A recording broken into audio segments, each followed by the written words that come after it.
Welcome in, everyone, to the Pack a Day podcast. Thank you so much for joining us here on the YouTube channel, on the podcast side, however you're listening to us today. Thank you for making us a part of your daily Packers content feed. I am your co-host, Dan Kotnick. Joining me today, it's not Andy Herman, unfortunately. You've got the amalgamation that I think between the three of us can maybe equal half of what Andy Herman If is we're lucky. able to put out there. Yeah, If I we're was gonna say, lucky. if we're on our game, for sure. Yeah. Which, with this Friday crew, you never know. It's Monte Moore and it's Camille Davis. Guys, how are you doing on this Friday? I am doing good. This is we're deep into off season now. So it's like we're that true dead zone between combine and draft. This is when only the diehards are here. So thank you, everybody. Yeah, absolutely. I'm doing well myself, still missing football. March Madness is going to be able to give me some entertainment as a Marquette grad, looking to see how far they can go this year. But yeah, happy to be talking some Packers football. That gives me like my fill during the off season, just a little something here. Yeah, the true dead zone, because we're past the combine. Pro days are pretty much wrapping up. The free agency flurry is all done. There's nothing here. The first week free agency adrenaline has worn off for most people by now. You called them diehards, Monty. We're sickos at this point. If you're here and you're following Packers content like we are throughout every single day leading up to, you're a sicko like us, and we love you. Nice. We love that you're here. Packers news, though, a little bit of something dropping, like Camille said, a little morsel for us to get us through another week. The Packers did re-sign linebacker, special teamer Eric Wilson today. He was one of 4, I believe, outstanding free agents from last year that have not been, their future for 2024 has not been decided. I think Patrick Taylor, Josiah DeGuara, and I had the third one up. There's one more out there that's Rudy Ford. That's right. I knew it was a big one, or at least a position. Yeah, Rudy Ford probably still the last one out there that we're looking for a real Eric Wilson. I mean, between, let's say this, Eric Wilson or Rudy Ford, who, if you had to pick one of those two to get onto the roster and guarantee a spot in 2024, which one is more impactful at this point? I definitely think Eric Wilson. I mean, even, we universally have pretty much agreed that safety was going to be the weakest spot on the roster. That's even if all those guys came back. So I definitely think Eric Wilson, especially because he's one of those special teams guys that was so good for them. So you brought back Tyler Davis, you brought back now Eric Wilson, you brought back Keyshawn Nixon, they brought back Corey Ballantyne. Like, those are their best special teams players. They brought them all back, and in an extreme pinch, in a really bad situation, he could play from scrimmage, but that's not why you're bringing him back. And the saddest thing about it is he had a play that probably would have lived on forever had the Packers won in San Francisco. That would have been, had they gotten to the Super Bowl or whatever, that definitely would have been in the highlight reel. Oh yeah, before they run out of the tunnel or whatever. That's like that kind of play is on the level of Spill It Pickett when it comes to Super Bowl DVDs.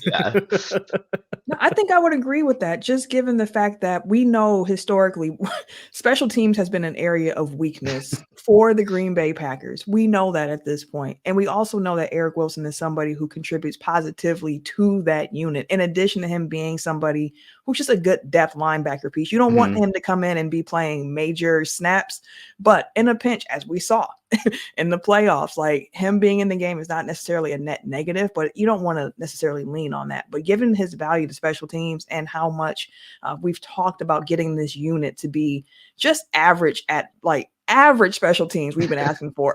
The bar hasn't been really high. And I feel like with his talent level and just having more continuity on that side of the ball as well could be helpful for the Packers team. So I think I will go with Eric Wilson as well. No shade to Rudy Ford. Last year's safety group was just an interesting bunch.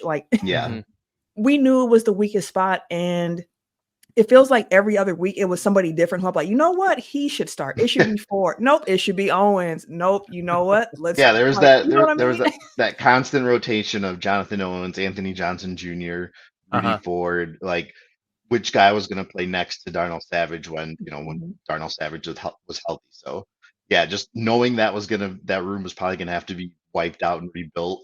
I think there was no question that and especially they wanted Wilson back because the 49ers were sniffing around him too. And we saw what happened last time, a linebacker from the Packers that was mostly on special teams, but then Oren Burks went to San Francisco and was, playing his ass off while he was there. So I don't think they wanted that to happen again.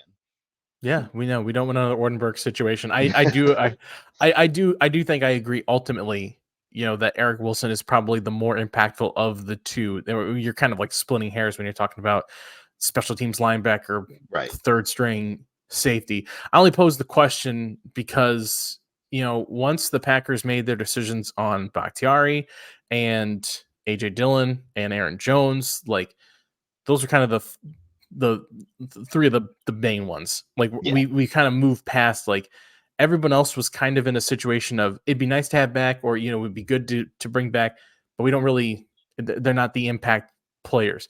When you look at the remaining players that were on that list, Eric Wilson and Rudy Ford were kind of sticking out. And before this signing, and you start kind of talking about the special teams, you almost kind of think automatically, I think as a Packer fan, just like, you need depth at safety. We need safeties, like safety, and Rudy Ford has been a guy that's just been there and, kind of he's a body and he's filled in, to the extent that he can. And so I agree. I agree though. I think it's a great move. It's surprising. Like Eric Wilson, you read some of the stats when you look back on it, top 10 in the NFL in special teams tackles. He's been leading the Packers the last 2 years. Like this, that is one of the guys that will never show up on a stat line, will never show up in big highlight reels or something. But like you guys all alluded to, games sometimes can be won or lost on guys like Eric Wilson.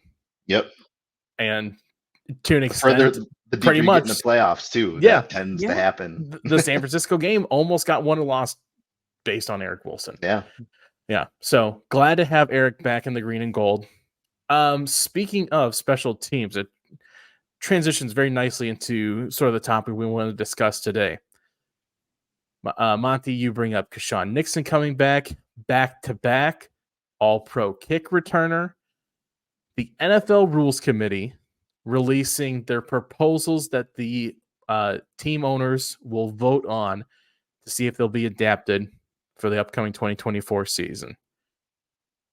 Two very impactful ones. I mean, these are things that will likely, just like a couple of years ago when they had the pass interference reviewable stuff, that impacted a full season. This is something that, these are two things that will have huge impacts. The first one, non-special teams related, the drop tackle, the hip drop rule, like making it a 15-yard penalty. Yeah. If for another rule that they were requiring these referees to interpret at game speed and not make mistakes. We'll set that off to its own little compartment right now. We will come back to that and hopefully eviscerate the NFL for even considering a rule like this. But let's stick with the one that's going to change maybe one of the most iconic parts of football, the kickoff. Looking at making it resembling more of like the XFL style where the players. So do we have the graphic? Did we get the graphic loaded, or can we? I'm trying to describe it the best we can. So the kicker kicks the ball from the same spot, and everybody else on the both return teams lining up on the plus side of the field. So on the 40 and the 35, 5 yards apart. And basically you got to kick the ball inside the 20. Yeah. For it not to be a illegal kick, basically. I don't even think it's called a touchback at that point. It's an illegal kick if you don't get it inside the 20. In the landing zone. Yeah. So basically the rule, the idea of the rule, make kickoffs more safe and encourage more kickoff returns at the same time.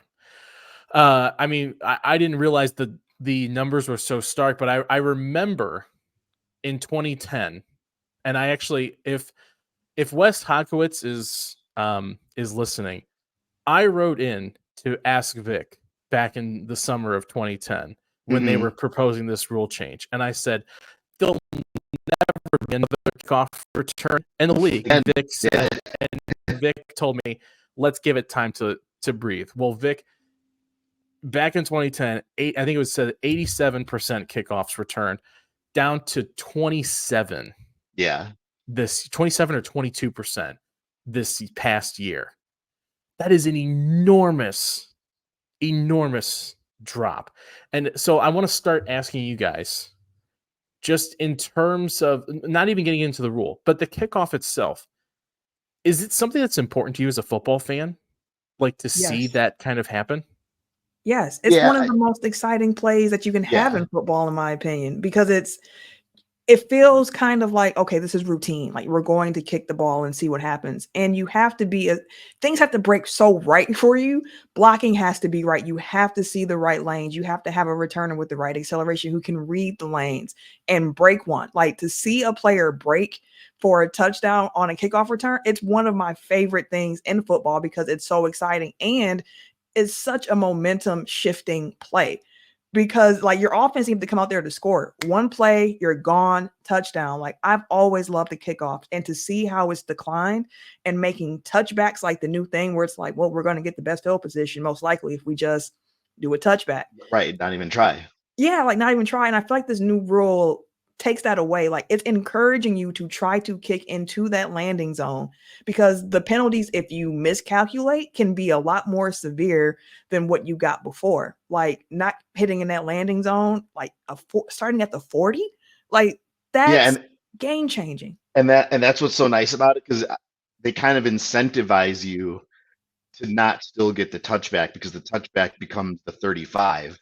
So you're really only saving 5 yards. But maybe you get into the landing zone and your team, the kicking team can make a play on the returner. But I'm with Camille. I mean, especially right now, I mean, we have the best kick returner in the league, right? So I'm glad that this rule would encourage more returns on his part, although he returns a lot of kickoffs out of the end zone.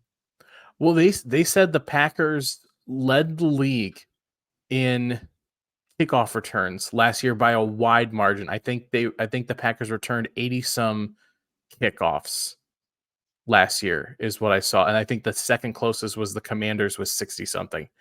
So yeah, Keshawn Nixon, there's a reason Keshawn Nixon is the Pro Bowl kick returner, because he's probably really the only player in the league returning. He returns every single one, it feels like. And sometimes to the chagrin of some players where they're like, some fans, I mean, they're like, just take the touchback. But like this, again, like you're giving him more incentive to be able to run it back. I saw he tweeted out when this was proposed, like, go ahead and pass this rule change so I can go back to back to back. And I'm like, exactly. Like this is a rule and when you have a dynamic returner where it can really flip the field for you. And as a Packer fan, with Keshawn Nixon being our returner, need it, want it, please approve that at the owners meeting. Yeah, and with the kicking team not being able to get a head start, to fly down the field and make a play.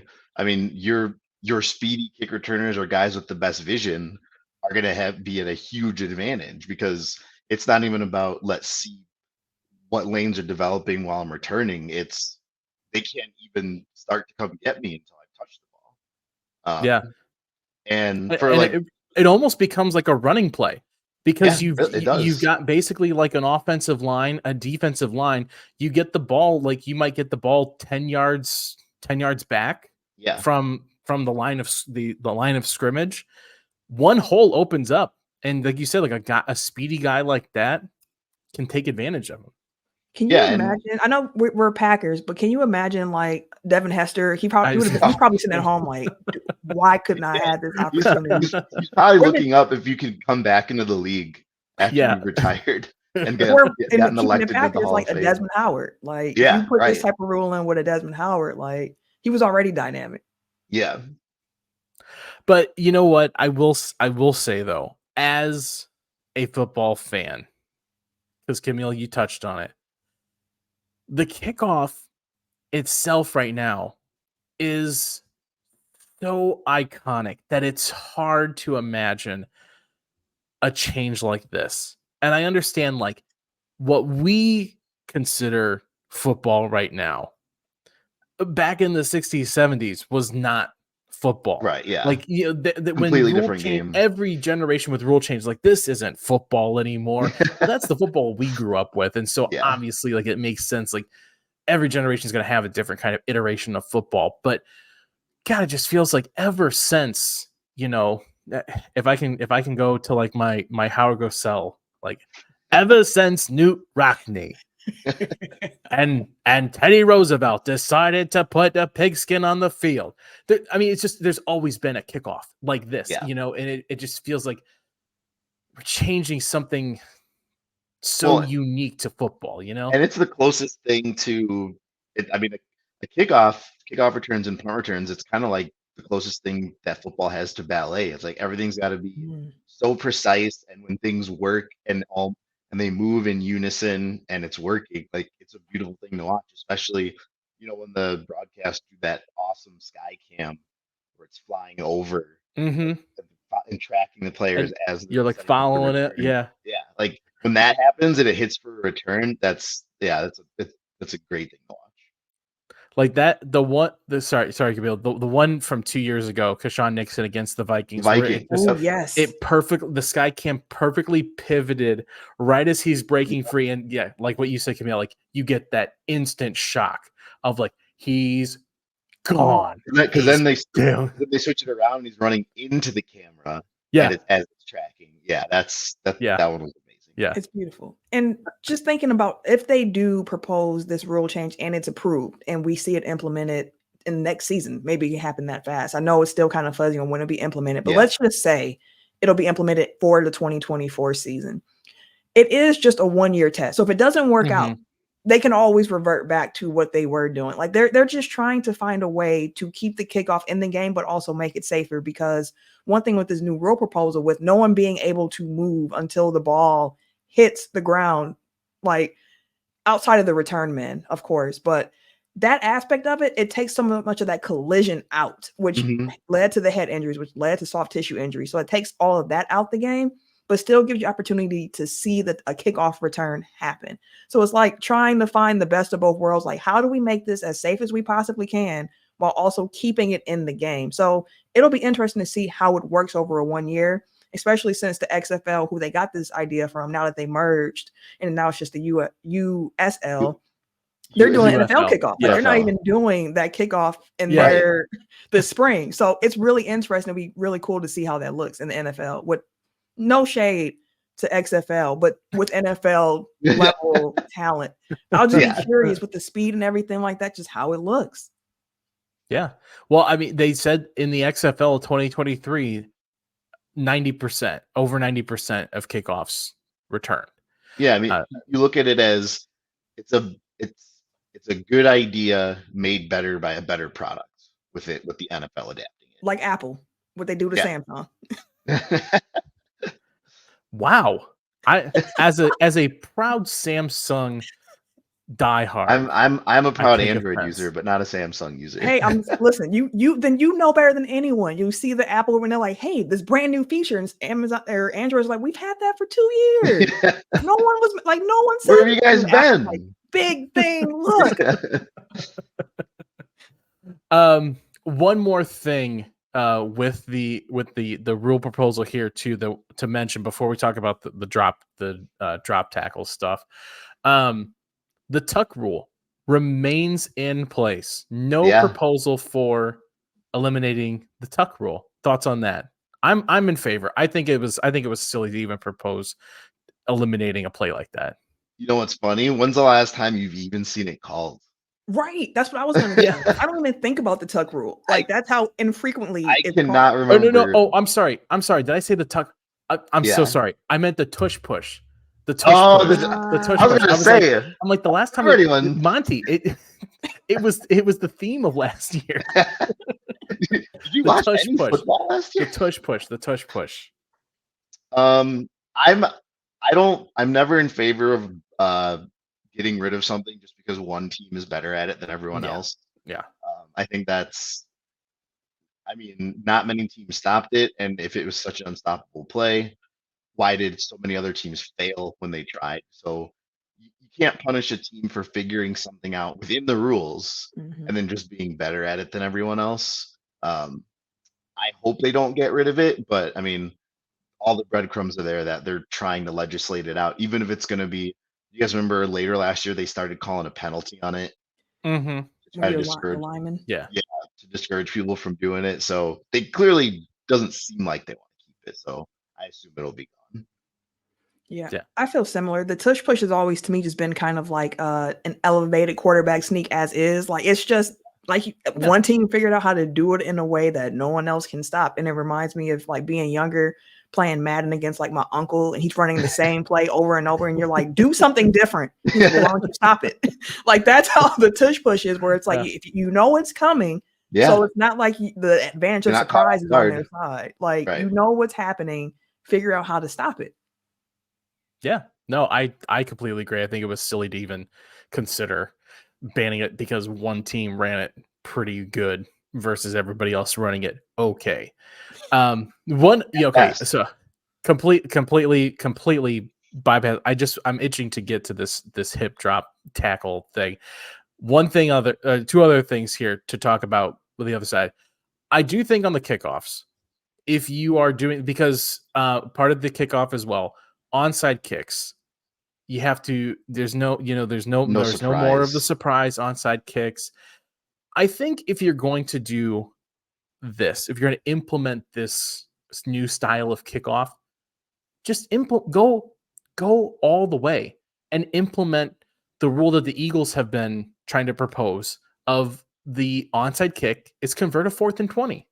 Yeah, that'd be so much better for the game. Why are we, if we're going to drastically alter what the kickoff looks like, this huge part of the game, just do the whole thing, go the full 9 yards and just see how it works. Yeah, isn't it? It's 4th and 20 from your own, like 35 or something like 35? that. Yeah, something like that. Okay, something like that. Like I mean, that gives you more actual football.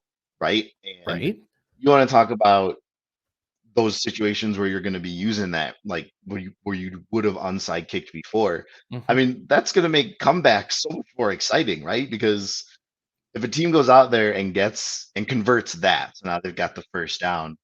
I mean, even if they don't pick up another one, like it gives you another drive in the game of actual football. And people always want more football, right? That's why we've got 17-game season now, and I'm sure 18 is going to be a couple of years from now.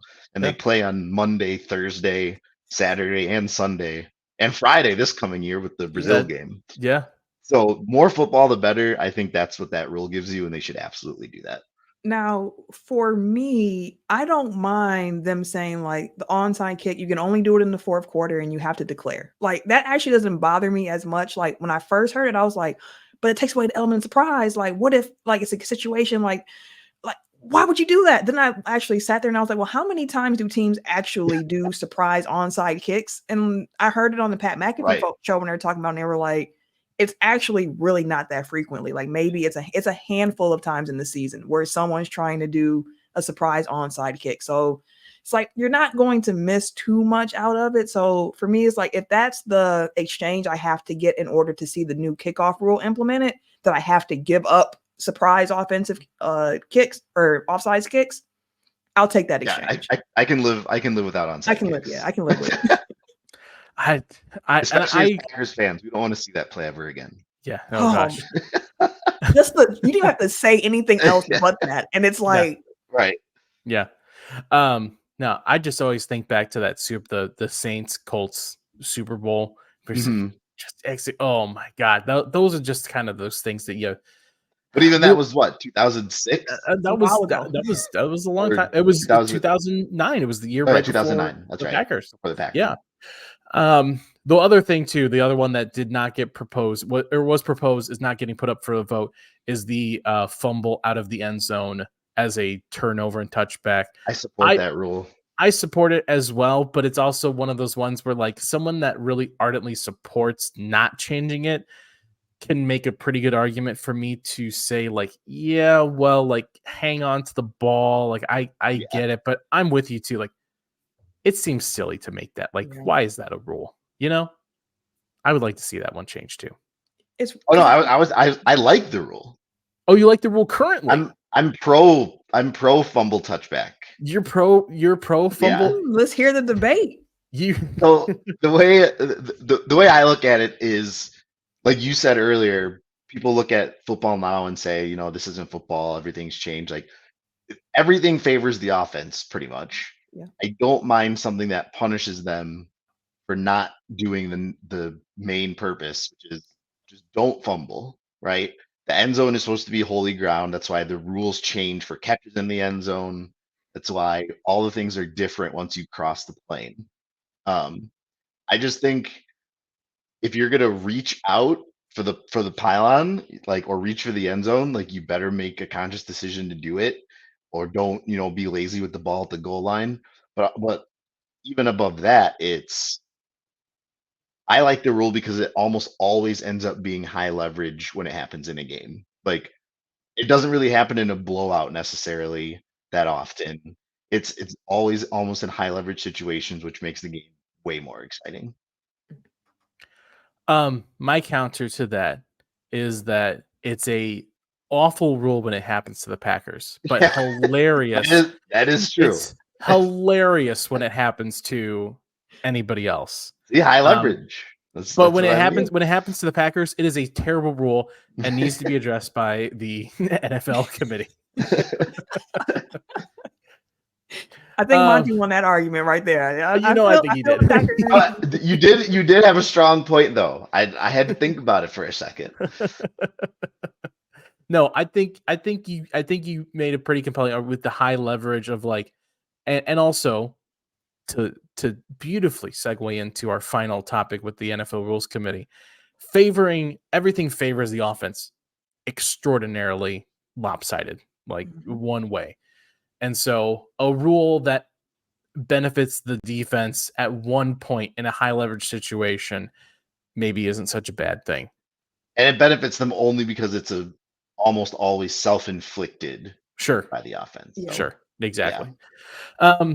But on the other side, this other rule, the hip drop tackle ban. I want to read the exact wording from, I had it up here. I need to find it now again. The exact ruling that the NFL put out there, because it is kind of word salad-y. It's word salad. It's very like kind of corporate-y speak, that rule. If a defender, quote, grabs the runner with both hands or wraps the runner with both arms and also, quote, unweights himself by swiveling and dropping his hips and or lower body, landing on and trapping the runner's legs at or below the knee. I did not look it up, but I challenge the NFL Rules Committee on this one. If this was Scrabble, I'm challenging. I don't think unweight is a word. I do not believe that is a word. I think they made that up. I'm on your side on that one. I don't believe that to be an actual real word.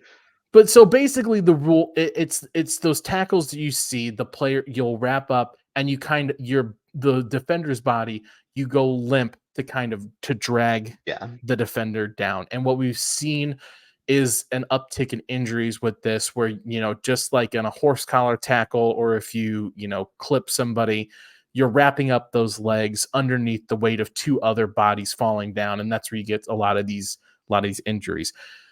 I understand the message and the point behind the rule. I just don't see how you can possibly enforce this in a way that is fair, across all scenarios, or at least the majority of them. Well, and the worst part is that, they said in a statement, we trust that our officials will be able to see it and call it correctly. They can't I mean, half the time.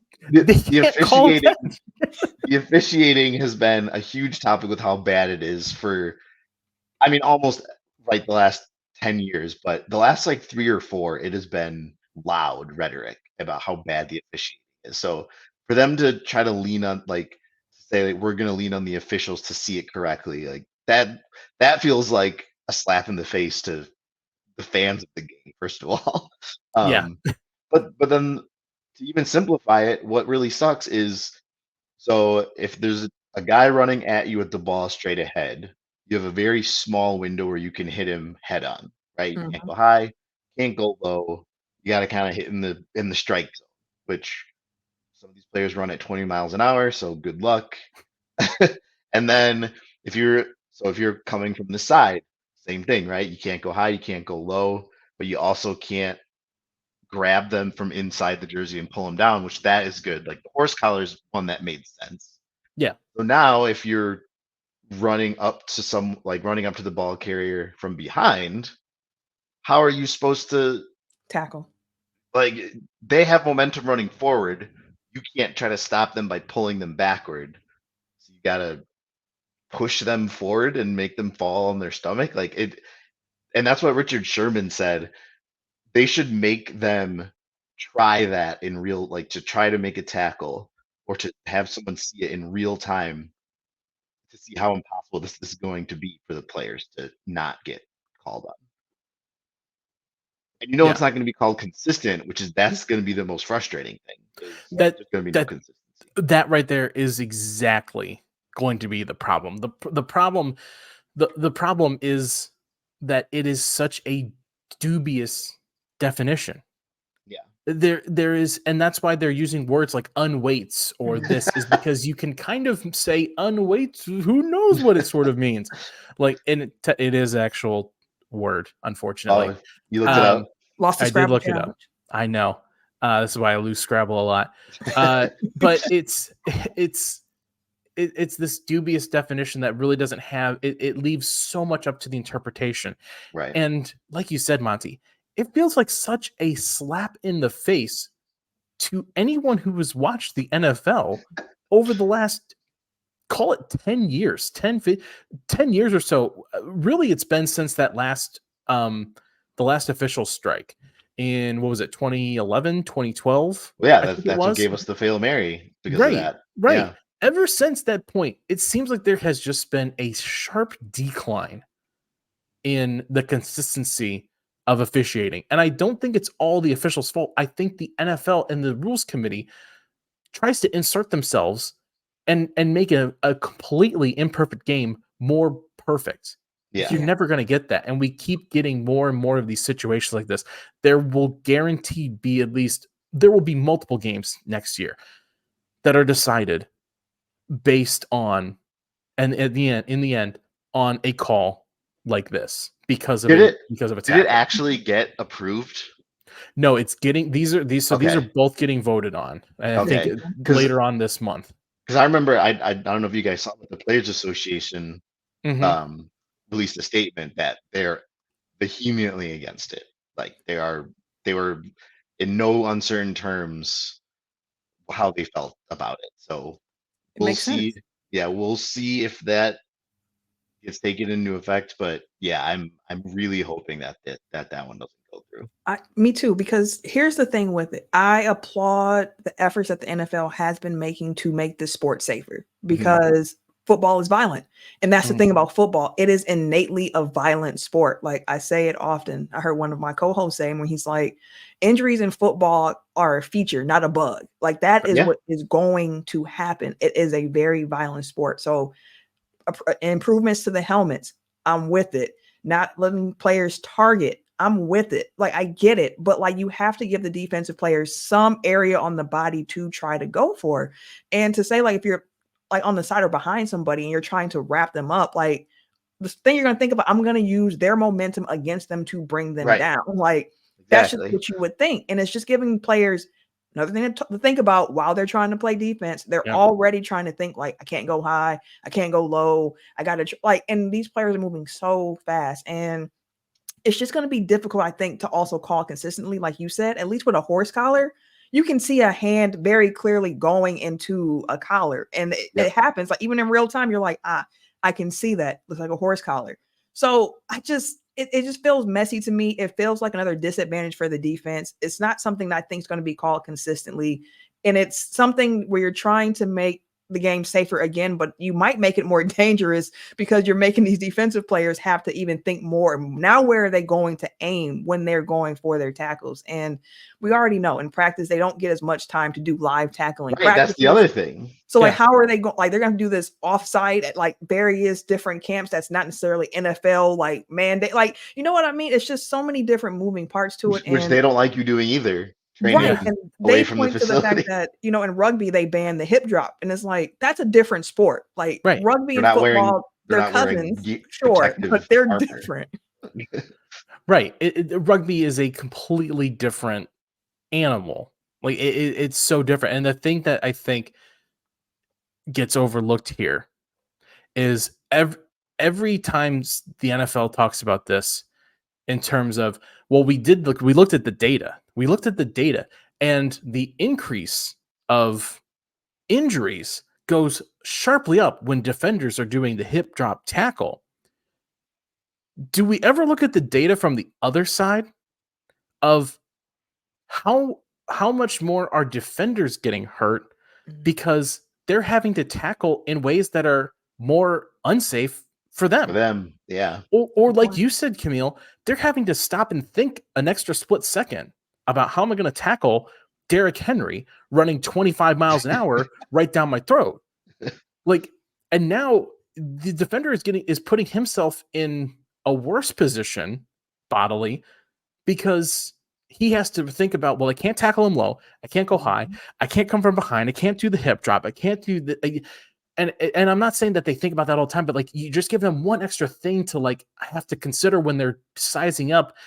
Like I said, like a guy like Derrick Henry or DK Metcalf, like this has to be, then that decision has to be made in a split second. So right, and so I'd be really interested to see what does that data look like from the other side of. Sure, you've done this, and so you change the way defenders are tackling and injuries are down, but are injuries is that injuries as a total? Is it injuries for offensive players? Is it injuries for defensive players? How does that affect the health of defensive players? Because yes, it's a competitive disadvantage for defenders right now too, but it always seems like we focus on the health or the well-being of the offensive player. It feels almost like a perp Vic kind of thing. Like the victim is always the offensive player, and we have to protect him from the bad guy, the defensive player who's going to come and hit him. Like, guys, it's football. They're going to get hit. And I understand, do what you can to ultimately protect these guys overall. But you know what? I bet they would probably respect or appreciate even more than changing the rules on them every 2 years and changing how they play football. Lifetime health care, pensions, real health care for them. Tangible effects for after the game of football.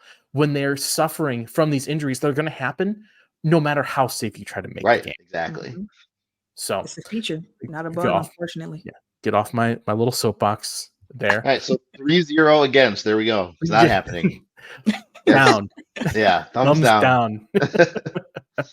Well, I think that puts a bow on it pretty well for us here in the Pack a Day podcast. I want to thank Andy for letting us jump on and trusting us with the reins on the YouTube side as well as over on the podcast side. Whether you're following us, make sure that you're following both medium, because we've got different episodes on different streams. There's so much content through the Pack a Day podcast family. So make sure you're following us everywhere on the YouTube side, everywhere you find your podcast. Share, subscribe, rate, review. It helps us tremendously, especially as we get even closer into the draft. It's the start of March Madness. So the draft is literally right around the corner. It's going to sneak up on us like that. So make sure you're sticking with us as we keep going through the rest of this off season. Monte, Camille, where can people find you out on the socials if they so choose? Well, on you the can socials, find me on Twitter. I'm go ahead. Oh, sorry, I should have picked Monte. You can find me on first. Twitter. I'm at Ferdgerson, FERD_TURGESON. Twitter and Instagram at Camille Monet, CAMILLEMONAE. Great. And you can follow me on Twitter and Blue Sky. I'm over on Blue Sky as well, at DK all the way. Make sure you're following us on all three of us, all the Pack a Day podcast stuff as well. We will be back again next Friday. Until then, everyone, stay safe. And as always, go Pack Go. Go Pack Go. Go Pack Go.